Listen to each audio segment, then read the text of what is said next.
Entonces, ¿pero qué aporta la ley? Si ya decíamos, antes ya era un derecho, ahora hay además una ley. Bueno, por un lado esto que decíamos antes, la universalidad, la idea que, ustedes esto ya lo habrán estudiado, ya se sabrán la ley de memoria, pero que todas las niñas, los niños en todas las provincias, privadas, públicas, confesionales, laicas, todo el mundo. No pueden decir yo no, porque justo yo, mi provincia, no, la idiosincrasia, ¿no? El artículo 5 que también deben conocer, nuestra idiosincrasia no nos lo permite. Ok, lo primero es el derecho, después pensemos de cómo, pero lo primero es el derecho. Importante en qué orden están los artículos de la ley. No es, eso es muy importante, fue parte de negociaciones también. Sigamos.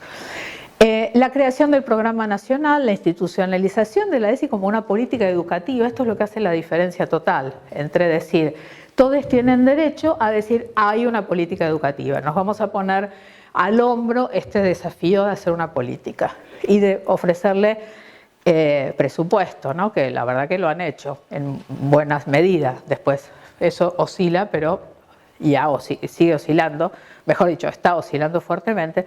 El desarrollo de los contenidos básicos, que ustedes los conocen, la integralidad, incluyendo los derechos como pilar central, la cuestión de género como pilar central, ustedes lo saben, la diversidad, etc. La jerarquización del rol docente, esto es súper importante de la ley de ESI. ¿Por qué es importante? ¿Qué dicen? ¿Ustedes? No necesitamos llamar expertos de afuera. Exactamente, porque se supera esa visión que hasta cierto, o sea, en la ley, no digo en las escuelas, pero durante mucho tiempo, ¿ustedes qué se acuerdan de sus infancias, de sus procesos educativos? ¿Qué había de ESI? Un médico generalmente. El médico que... Salud, relacionado a la salud. Exacto, los especialistas en salud, ¿no? Entonces, y ahora... Por alguna marca. Además, a veces era para vendernos toallitas, ¿no? Los varones además en otro lado, ¿no? Nada, porque ahí, o sea, las masculinidades básicamente lo que tienen que hacer es no tener ni idea de lo que les pasa a las chicas, porque como a ellos les pasa otra cosa y nadie habla de lo que les pasa a ellos, además. Entonces, como a nosotras nos vendían toallitas, entonces éramos ya empezábamos a ser parte de ese mercado, ¿no? Y Huevanol también, si quieren, ¿no? Como, ay, a ustedes les duele, entonces hay que venderles algo. Ay, a ustedes no sé qué, ay, la toallita. Ok. Ahora, lo que les pasaba a los varones, estoy siendo binaria, ok, bánquenme. Un rato, o sea, estamos hablando de cambios físicos, bueno, los varones, las personas con pene, las personas con vagina, ok, bánquenme un poco de esas cosas, ok. Pero digamos, eso quedaba totalmente excluido. Las charlas eran separadas a veces, y si eran todas juntas era para explicarnos que venía la médica y de qué nos hablaba. En mi escuela fue una médica, la mamá de alguien además, ¿no? De que por onda, ¿no? De onda fue y estuvo una mañana, yo no tengo ni idea de qué habló, no me acuerdo. Pero me acuerdo perfecto que fue ella y por ahí habló algo de los cambios, no me acuerdo bien. Pero si habló algo de los cambios, ¿de qué cambios hablamos? Físicos. El ciclo menstrual. Entonces, las trompas de falopio, perdón, ¿no? Pero yo me decía, ¿qué tiene que ver las trompas de falopio con lo que me pasa a mí el sábado a la noche en una fiesta con un chico que me gusta? No tiene nada que ver, o sea, ¿para qué me sirve esa información? ¿No? No estoy hablando de lo que me pasa, no estoy hablando de los afectos, no estoy hablando de las emociones, no estoy hablando de lo que me pasa o lo que nos pasa en la adolescencia, que nos da vergüenza a nuestra mamá, a nuestro papá, etc. ¿No? Las nuevas amistades, las otras formas de relación, nada, todo eso afuera total, porque ahora venía el médico. Y ahora voy a decir, contra todo lo que, ¿no? ¿Cuáles son los especialistas ahora que invitan a las escuelas? Los mismos docentes a veces. Bueno, ahora yo creo que se pasó de la idea que antes venían los médicos y las médicas y ahora nos invitan, en el mejor de los casos, a las feministas o activistas de la diversidad, ¿no? Entonces ya nos invitan, entonces es, ay, re-onda esta escuela porque nos invitan. Y yo digo, ojo, a mí no me inviten más, capacitemos docentes, o sea, yo voy todas las veces... No, todas las veces que quieran, no, la tercera vez que una misma escuela me invitó le dije, no, ustedes tienen que hacer algo con los docentes, o sea, yo voy a hacerle el pink wash, se dice ahora, ¿no? ¿Conocen esa idea? le lavamos la cara a todo, le hacemos como el lavado feminista, pero en realidad no estamos haciendo nada, ¿no? Es como la mascarilla, ¿no? Es como le pintamos el portal de multicolor, sería para nosotras más que rosa, y decimos que lo estamos haciendo. No, hay que mirar el rol docente. ¿Por qué el rol docente? Porque son los docentes, las docentes, les docentes quienes están todos los días con las chicas. Y es ahí donde se hace una diferencia en educación en sexualidad. No se hace una diferencia cuando va alguien a dar una charla, ¿no? Entonces, para los chicos que después te queda la cabeza revoloteando un montón de cosas y no tenés con quién volver a hablar, ¿no? Entonces, la jerarquización del rol docente a mí me parece que es de lo más importante, que con esta perspectiva de derechos, de género, o sea, derechos quiero decir autonomía, quiero decir decisiones de género, que vamos a tratar de ir como plumereando estos estereotipos que tantos daños nos han hecho y tantas desigualdades y jerarquías han establecido entre las personas heterosexuales, jerarquía frente a homosexuales, varones, jerarquía frente a mujeres, personas cis, jerarquía frente a trans, ¿no? Como además de la desigualdad, ¿por qué hay desigualdad? Porque se establecieron ciertas jerarquías en esto, ¿no? Y la idea según la cual las mujeres tenemos género, las personas trans tienen género, los varones no tienen género.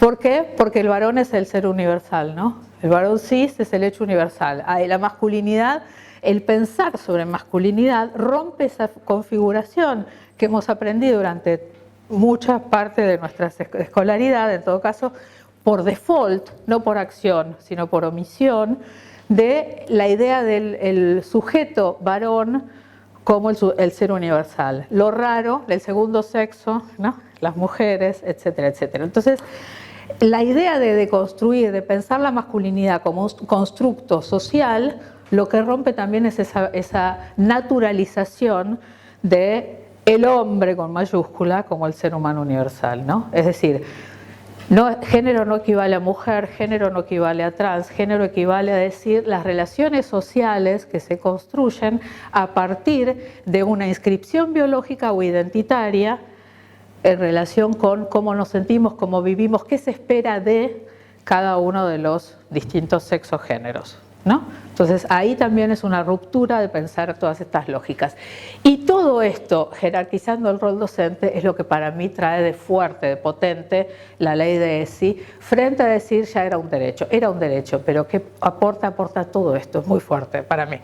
Por eso también es tan difícil, ¿no? Tenemos que cambiar realmente, hay que construir una nueva pedagogía, hay que generar algo que no existe, ¿no? Que no existía y que la estamos creando con pequeños ladrillitos, ¿no? Todos los días, en el mejor de los casos.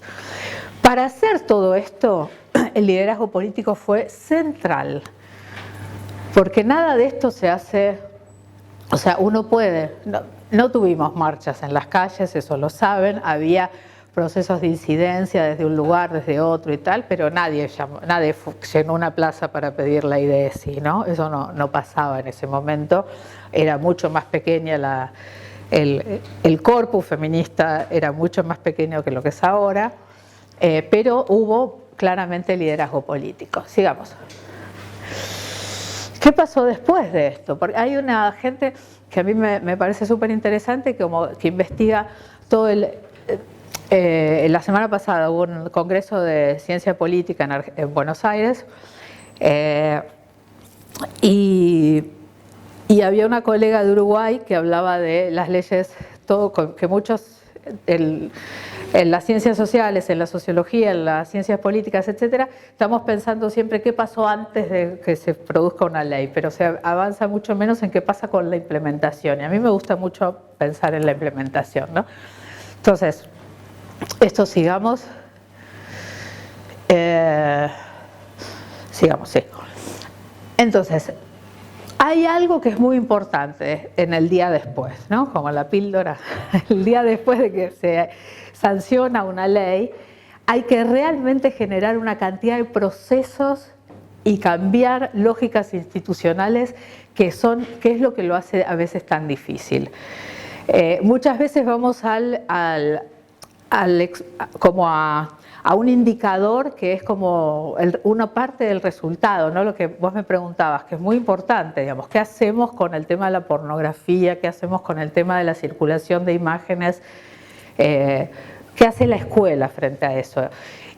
Pero a veces es, bueno, ¿cómo miramos la escuela como institución? ¿Qué está haciendo en tantos otros planos para poder abordar esto? ¿Cómo está capacitando a los docentes? ¿Qué está pasando en la gestión de la escuela? O sea, son muchas cuestiones. Hay leyes que una vez que se aprueban no necesitan casi ninguna adecuación institucional. Por ejemplo, la ley de matrimonio igualitario es un ejemplo que me gusta dar, ¿no? Cuando se sanciona la ley de matrimonio igualitario, mejor dicho, cuando se modifica la ley de matrimonio civil para que sea realmente inclusiva, ya todo lo demás existía. O sea, si uno se quería casar, tomaba un turno en el registro civil, hacía todo lo que correspondía, el registro civil ya estaba ahí, ya estaban los funcionarios nombrados, uno iba, se casaba, o sea, nada, lo único que había que hacer, o sea, todo eso ya está armado, el aparato institucional ya existe. Es simplemente abrir la puerta para sujetos que antes estaban excluidos. En la ley de ESI no existe. Existen las escuelas, existen los docentes, existe no sé qué, pero no existe el software, ¿no? Como el conocimiento específico de 1 millón de docentes para que puedan poner a la práctica todo esto, ¿no? Más bien lo que existe son los prejuicios, los mitos, la idea de que la menstruación te pone irritable, la idea de que los varones son más fuertes y más valientes o que tienen derecho a usar todo el patio porque ellos juegan al fútbol y que las chicas no, te vas a... Justo leí algo que después les voy a leer de Sasa Testa que decía que él quería jugar al fútbol y le decían que no, no sé qué, bueno, había todavía esos temas, etcétera, etcétera, ¿no? Existe eso. De capacidades docentes, de directivos, etcétera, hace falta reformular las estrategias de enseñanza, digamos. Y es claramente contracultural como política y como práctica docente, porque inaugura una nueva práctica y una nueva mirada pedagógica, y es súper central. Te lleva a pensar sobre una misma, porque ¿quién puede dar clases de ESI si no hizo como una reflexión personal, ¿no? ¿Quién puede entender qué es lo que tiene que pasar si no hace ella misma, él mismo? Y todo esto se produce en un contexto de tensiones, disputas, etcétera. Esto vamos a pasarlo rápido, entonces, ¿no?